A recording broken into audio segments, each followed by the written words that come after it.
정치본색 시작하겠습니다. 오늘의 논객들, 김준일 시사평론가, 김민아 시사평론가, 조수진 변호사 나오셨습니다. 안녕하세요. 예, 안녕하세요. 논객이라고 하니까 약간 좀 뭔가 세 분의 위상이 좀 떨어지는 것 같아서 저는 이 단어가 별로 마음에 안 드네요. 논객. 논객이 어떻습니까? 논객이 왜요? 아, 논객이요? 그럼요. 아유, 논객은 너무 좀 흔한 것 같아. 논개 갖고 좋잖아. 아, 그래? 그래갖고 가겠다. 김준일은 김준일대로, 김민아는 김민아대로, 조수진은 조수진대로 각자의 어떤 밸류가 저는 중요성이 있는 게 아닌가. 이것도 좀 시추를 해봐야 돼요. 어느 정도 깊이인지 우리가 저는 그러면 데이터 분석해보고. 외국 기업으로 해주세요. 네. 저는 논개로 하고 저 논 고양이로 할게요. 네, 논개. 네. 네. 김준일 평론가님은 얼짱으로 알려져 있습니다. 얼짱으로. 네. 그게 네. 어느 지역에 그렇게 알려져 있으신가요? 굉장히 어렵죠. 다방면에 알려져 있어요. 네. 대통령 국정수행 지지율하고 비슷한 겁니다. 아니 제가 어떤 언론사 인터넷 방송에서 네. 몰랐네. 김준일 평론가님이 네. 왜 1부에 나오고 나는 2부에 나오냐 네. 그렇게 얘기했거든요, 방송 중에. 그랬더니 바로 댓글이 뭐라고 달렸는지 아십니까? 네. 너도 김준일처럼 잘생겨봐. 이렇게. 아니, 난 이걸 어떻게 해야 되나. 이 표정 관리가 안 되더라고요. 어떻게 해야 그분의 또 심미안에 관해서도 우리가 좀 논쟁을 해봐야 될 것 같아요. 논거가 없어요.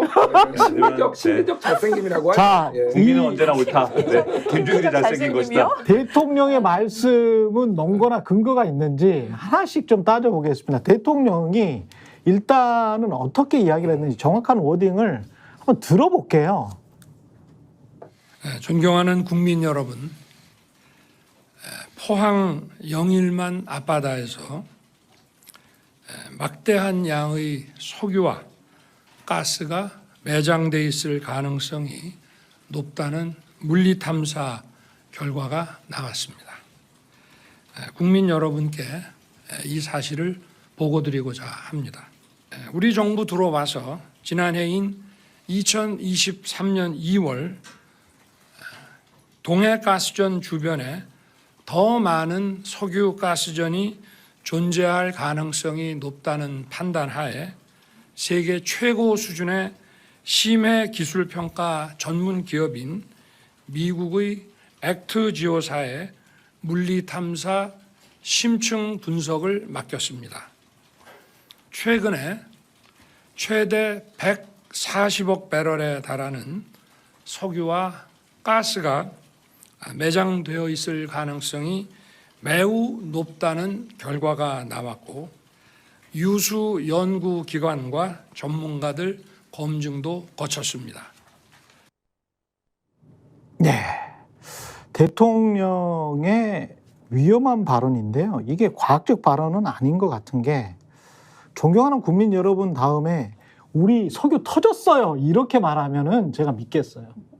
석유 터졌어요. 근데 석유가 나올 가능성이 높다는 결과가 나왔다로 시작해서 뒤에는 140억 배럴이라는 구체적인 수치가 나오면서 매우 가능성이 높다라고 이야기를 하고 있거든요. 근데 이거는 안덕근 산업부 장관이 한 말과 어감이 좀 많이 다릅니다. 안덕근 장관도 굉장히 그건 파봐야 알고요.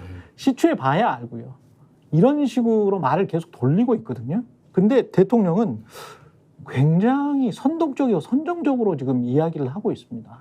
예. 이게 정부가 뭘 했다는 건지에 대해서 그 예. 사실관계를 일단은 정리를 해드릴게요. 예. 이게 무슨 얘기냐라면은 지금 석유공사라는 데가 있지 않습니까?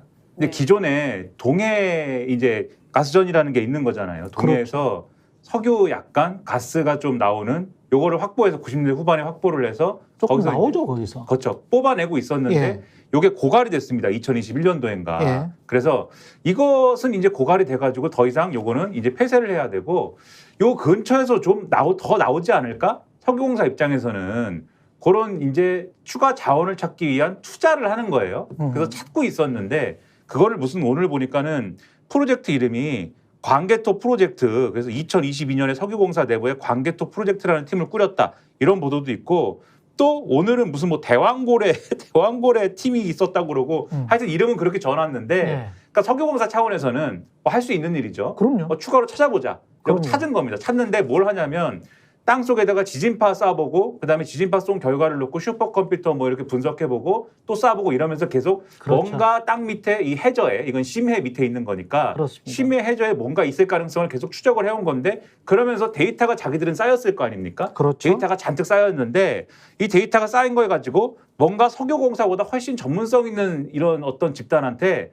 이제 정부가 뭐라고 했는지를 설명드리는 거예요. 제 설명이 아니고 그렇습니다. 뭔가 전문성 있는 이 전문가한테 한번 이 데이터들을 맡겨서 분석을 한번 해보자고 하자. 그게 액트지오. 그래서 찾아낸 게 미 액트지오라는 미국에 있는 어떤 회사입니다. 예. 이 회사한테 이 분석을 맡긴 거고, 데이터에 대한 분석. 그렇죠. 예. 이 액트지오사가 지난해 2월에 보낸 데이터를 가지고 10개월 동안 분석을 해서 지난해 말에 석유공사로 회신을 했는데 그 회신의 내용이 석유 가스 부존량이 최대 140억 배럴이 될 수도 있다라는 내용의 보고서를 회신을 해왔다는 거예요. 예. 그리고 정부는 이 보고서를 가지고 사실은 이때 이미 140억 배럴이 될 수도 있대라는 걸 알았는데 이걸 가지고 이 정부의 얘기입니다.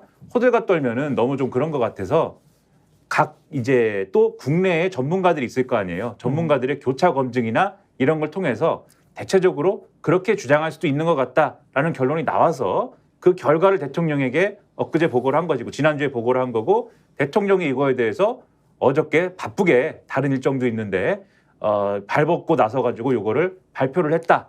요게 이제 정부가 하는 설명입니다. 첫 국정 브리핑이라는 것도 좀 신기합니다. 2년이 좀 넘었는데 국정 브리핑을 처음 했어요. 그리고 그 첫 국정 브리핑에 존경하는 국민 여러분, 우리 석유 나왔을 가능성이 굉장히 높아요.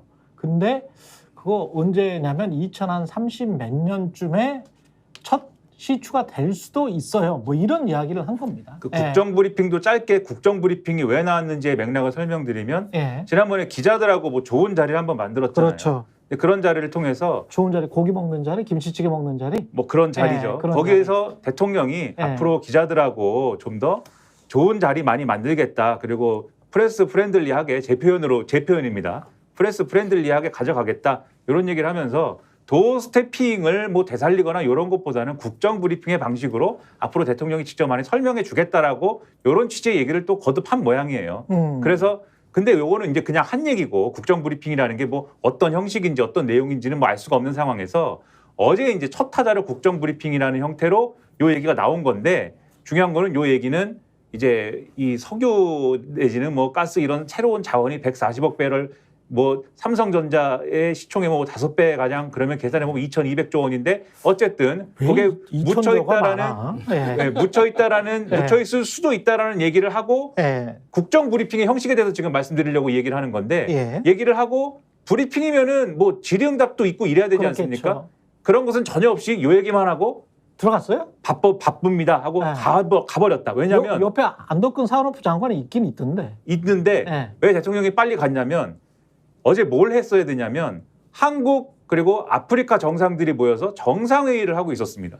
정상회의를 하고 있는데 이러한 기쁜 소식을 국민들에게 너무 빨리 전해줘야 되기 때문에 내가 윤석열 대통령이 안덕근 장관이 아니고 내가 전달해야지. 그래서 제가 좀 과장을 하면은 신발도 안 벗고 막 달려와서 신발도 안 신고 달려와서 그 정상회담 해야 되는 시간을 뒤로 미루고 빨리 발표하고 다시 돌아가서 아프리카 대륙에 있는 국가 정상들과의 회담에 다시 복귀했다. 네, 이게 국정 브리핑이다. 네. 질의응답은 없었다. 이 지금 상황을 어떻게 판단해야 될까요? 일단 이게 재밌는 기사 좀 소개시켜드리고 이게 중앙일보가 올해 2월 23일에 보도한 거예요. 올해 2월 23일에. 그러니까 3달 조금 더 된 거죠. 예. 단독 동해에 석유 구멍 24개, 석유공사 10% 가능성 뚫는다. 이거 10%였어요? 그러니까 이거 쉽게 얘기를 하면은 지금 이 동해 쪽에 석유가 나올 가능성이 좀 높아 보이니 그 방금 얘기했던 광개토 프로젝트 지금 대륙봉도 지금 이게 또 구멍 뚫어가지고 석유 파는 거 이거 2월달에 하겠다라고 나왔는데 제가 이제 눈에 띄는 건 이거예요. 탐사 시추 비용은 한 공당 하나 뚫는데 600억 원 정도 든다라고 여기에는 써 있어요. 여기는 600억. 예. 근데 지금 최근에 이제 나온 건 1,000억 나오잖아요. 그러면은 3달 새에 왜 400억이 뛰었나? 이제 이게 하나 궁금하고 또 하나 여기에서 지금 얘기를 했던 게 석유공사는 유전을 개발해 약 11조 원 규모의 석유를 얻을 수 있기를 기대한다라고 3달 전에는 11조가 됐는데 11조? 지금 2,200조가 됐어요. 지금 3달 만에. 2천조. 너무 2,000조가 됐 차이가 너무 심한데. 아니, 그러니까 아니, 이미 그러니까 원래 석유공사는 원래 동해 뭐 전국에 그러니까 전국에 이 주변 바다에 다 뚫어봅니다. 이렇게 하는데 여기는 나름 근거가 있다라고 판단을 해가지고 그렇죠. 이렇게 단독 기사도 나온 거고 이 근처에 그러니까 지금 대통령이 얘기한 이 근처. 그 근처겠죠. 뭐. 동해 이 근처. 우리가 정확히 어디에 뚫으면 석유가 어느 정도 매장량이 나온다는 거는 지금 아무도 몰라요. 아무도 몰라요. 예, 네. 아무도 모르는 상태입니다. 그 데이터, 정부가 가지고 있는 데이터라는 것이. 아니, 예. 그러니까 조금만 더 말씀을 드리면은 네. 그래서 어떻게 11조 원이 2,000조가 됐는지 이게 이제 궁금하고 어제 이제 140억 배럴 이게 감이 없잖아요. 우리가 예. 140억 배럴이 어떤 거냐면은 어느 정도입니까 이게? 전 세계 이제 매장량으로 따지면은 예. 15위 브라질이 127억 배럴이거든요. 브라질을 제끼는 거예요 일단. 그리고 브라질을 제껴. 14위가 카타르야. 그러니까 카타르 다음이야. 믿어져 이게? 우리 이제 알래스카나 뭐 이런 데처럼 국민들한테 막 나눠주는 거예요. 그러니까 막 수당으로 그냥 뭐 이렇게. 차 한 대씩 줄 수도 있어요. 이거 실제가 되면은. 그러니까 아. 나는 신빙성이 솔직히 여기서 확 떨어진 게 복지 천국 되겠다. 카타르 다음에 우리나라가 산유 이 정도가 된다고? 예. 와 이건 너무 브라보. 그래 아니 뭐 되면 좋겠다. 난 진짜 애국자야. 그렇기 때문에 아니, 정말 되면 좋지. 되면 좋은데 되면 좋지. 신뢰도가 너무 떨어지는 거야. 카타르 다음 산유국이라고 우리가? 이제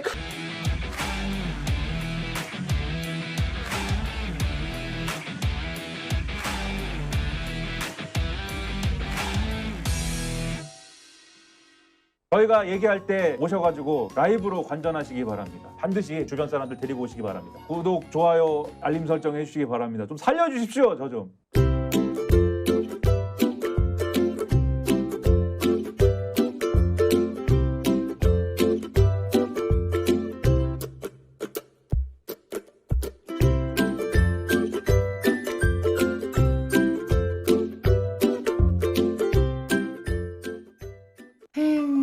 회식은 좋은데 술이 걱정이네. 술 걱정 말고 술 편한 어허. 제가 술이 약해서 술 걱정 말고 술 편한 오호. 보험에도 점검이 필요합니다.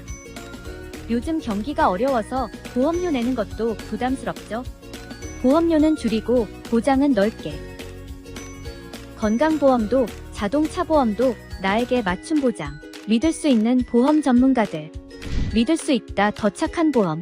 본 광고는 손해보험 광고 심의 기준을 준수하였으며 유효기간은 심의 결과 통보일로부터 1년입니다. 간편한데 맛까지 좋은 다이어트 추천해드릴게요. 파우치에 우유만 부어 20초간 흔들어 드시면 됩니다. 서리태 단백질과 건조효모로 한 끼에 필요한 영양소들이 알차게 들어있습니다. 정말 맛있는 비타샵 블랙 스무디 다이어트.